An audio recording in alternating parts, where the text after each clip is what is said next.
Telangana working journalist federation TWJF రాష్ట్ర మహాసభలను వచ్చే సంవత్సరం జనవరి చివరి వారంలో నిర్వహించాలని ఆ సంఘం రాష్ట్ర విస్తృత స్థాయి కార్యవర్గ సమావేశం తీర్మానం చేసింది. మహాసభల నిర్వహణ కోసం సీనియర్ జర్నలిస్ట్ సంఘం సీనియర్ ఉపాధ్యక్షులు P. రామచందర్ను కన్వీనర్ గా నియమించింది. మరో 23 మందితో హడాహాక్ కమిటీని ఏర్పాటు చేసింది. ఈ సమావేశం గురువారం హైదరాబాద్ లోని సుందరయ్య విజ్ఞాన కేంద్రంలో సీనియర్ జర్నలిస్ట్ పిల్లి రామచందర్ అధ్యక్షతన జరిగింది. ఇందులో సంఘం రాష్ట్ర ప్రధాన కార్యదర్శి B. బసవ, పున్నయ్య, ఉపాధ్యక్షులు J. మాణిక ప్రభు, తాటికొండ కృష్ణ, గుడిగా రఘు, B. రాజశేఖర్, కార్యదర్శులు S.K. Salima, E. Chandrasekhar, B. Jagadish, కొప్పు నిరంజన్, B. దయాసాగర్, రాష్ట్ర కార్యవర్గ సభ్యులు మణిమాల, విజయ, BVS వరదరాజు తదితరులు పాల్గొన్నారు. రాష్ట్రంలోని ఫెడరేషన్ రాష్ట్ర ఆఫీసు బేరర్లు, కార్యవర్గ సభ్యులు, 33 జిల్లాలకు చెందిన అధ్యక్ష కార్యదర్శులు, state council, national council accreditation committee ప్రతినిధులు తదితరులు పాల్గొన్నారు. జర్నలిస్టులకు సంబంధించి అక్రిడిటేషన్ కార్డులు, ఇళ్ల స్థలాలు, హెల్త్ కార్డుల విషయంలో త్వరలో రాష్ట్ర ప్రభుత్వానికి వినతి పత్రాలు ఇవ్వాలని నిర్ణయించింది. మామిడి సోమయ్య, బండి విజయ్ కుమార్, వల్లాల జగన్, తన్నీరు శ్రీనివాస, కుడితడి పాపురావు ప్రాథమిక సభ్యత్వాన్ని రద్దు చేయడంతో పాటు సంఘం నుంచి శాశ్వతంగా బహిష్కరిస్తూ రాష్ట్ర కార్యవర్గ సమావేశం చేసిన తీర్మానాన్ని విస్తృత స్థాయి సమావేశం ఏకగ్రీవంగా ఆమోదించింది. బహిష్కరణకు గురైన వారికి ఇక నుంచి TWJF కు ఎలాంటి సంబంధం లేదని స్పష్టం చేసింది. ఫెడరేషన్ పేరుతో ఎలాంటి కార్యకలాపాలు నిర్వహించరాదని సమావేశం తీర్మానించింది.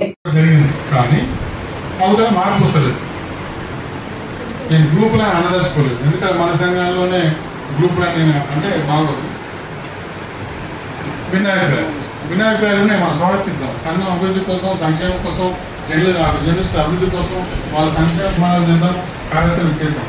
కానీ వినాయకురాలు ఎటు వస్తున్నాయి? జర్నలిస్టుల సంక్షేమం కోసం కాదు, పదవులు ఉన్నదానికి మన బయలా ప్రకారం, పద్ధతి ప్రకారం మనం పోవాల్సి ఉంటుంది. అండ్ నాకు వర్కింగ్ ప్రెసిడెంట్ అంటాడు. బండి చేసుకున్నారు అంటే నాకు వర్కింగ్ ప్రెసిడెంట్, లేకపోతే ప్రధాన కార్యదర్శి, లేకపోతే జనరల్ సెక్రటరీ. మేము ఫౌండర్లు అయితే పదవుల కోసం ఉంటారా, సంఘాన్ని అభివృద్ధి చేయడానికి ఉంటారా? సోమని ఏమంటాడు, నేను రిజిస్ట్రేషన్ చేసిన కాబట్టి నేనే శాశ్వతంగా ఉంటా, లేకపోతే ఇప్పుడు ఈసారి ప్రెసిడెంట్ కాబట్టి జనరల్ సెక్రటరీ. నేను చేయడానికి చదువుకునే ఒక విషయం కాదు కదా. నేను కూడా మీలాగా జర్నలిస్ట్ను, మొన్న అక్కడ ఉన్నా, ఈరోజు ఇక్కడ ఉన్నా, రేపు మన కిందికి రావచ్చు. ఎక్కువసేపు చర్చ అవసరం, మీ అన్ని పరిణామాలు తెలుసు. రూపీగా 2 సాక్షి రిపోర్టర్, సాక్షి సీనియర్ జర్నలిస్టు అమరయ్య గారు, కోటేశ్వరరావు గారు, ఆంజనేయులు గారు, మంజయ్య గారు, కొండయ్య గారు, వీళ్ళందరితో మాట్లాడి అన్ని చేసిన తర్వాత నేను వినను. చివరికి మన మేనేజర్ మూర్తి గారు ఆయన 3 సార్లు మాట్లాడితే వాళ్ళు వస్తాను రాను. నేను చెప్పినా పట్టించుకోలేదు. మళ్ళీ ఆయన మీద కూడా వర్ష చేస్తారు. CPM పార్టీ దగ్గర కార్యదర్శి పోయింది. చర్చలో పాల్గొనని చెప్పారు. పాల్గొన్న తర్వాత పాల్గొనడానికి రారు. ఎంతసేపు ఏంది మధుకునే విమర్శలు, నవ తెలంగాణ మీద ఆరోపణలు, CPM పార్టీ నాయకత్వం ఎర్రజెండా, ఇదే ముచ్చట. నువ్వు అసలు సంఘంలో ఎదుగుతున్నావు. సంఘం ఎజెండా ఏంటి? అసలు సంఘం ఎజెండా పదవులు పంపకం కాదు, జర్నలిస్టుల అభివృద్ధి, సంక్షేమం.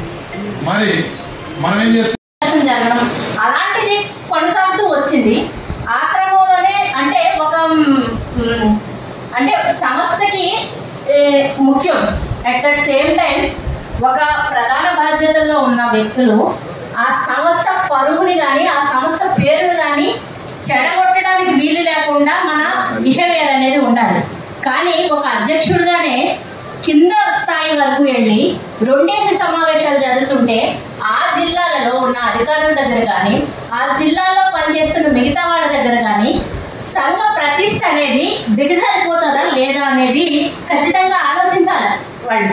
కానీ అది ఏమీ జరగకుండా ముందుకు తీసుకుని వెళ్ళడానికి, జిల్లా కమిటీలు మరింత బలోపేతంగా పనిచేయడానికి ఏదైతే కార్యదర్శి గారి భవిష్యత్తులో మన మహాసభలు కానీ, మెంబర్షిప్ కానీ, కార్యక్రమాలు కానీ ఇంకా పెద్ద ఎత్తున విస్తృతంగా